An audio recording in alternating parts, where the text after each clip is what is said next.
Bouquet, Federico Zandomeneghi, 1888-1890, olio su tela, collezione privata.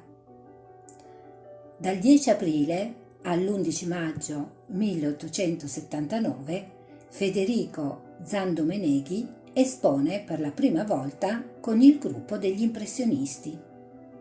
Partecipa anche alla quinta mostra nel 1880, alla sesta nel 1881 e all'ultima nel 1886. Il critico e romanziere Jory-Carl Humann scrive varie recensioni entusiastiche su Art Moderne, cogliendo gli elementi comuni con le tele di Renoir, Degas e Denis, ma evidenziando al tempo stesso le peculiarità del suo stile originale. Questo dipinto è stato eseguito poco dopo il 1888, al termine del periodo più schiettamente impressionista e prima di avvicinarsi alle sperimentazioni divisioniste. Il centro dell'attenzione è costituito da 2 bouquet di fiori colorati che le 2 donne stanno preparando.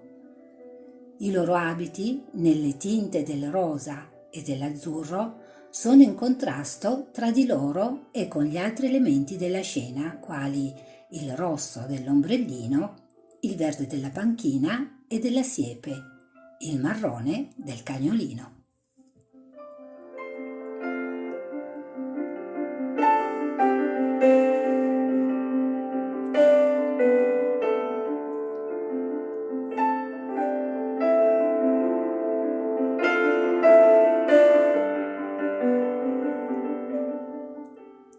Fonte: gli impressionisti Mondadori.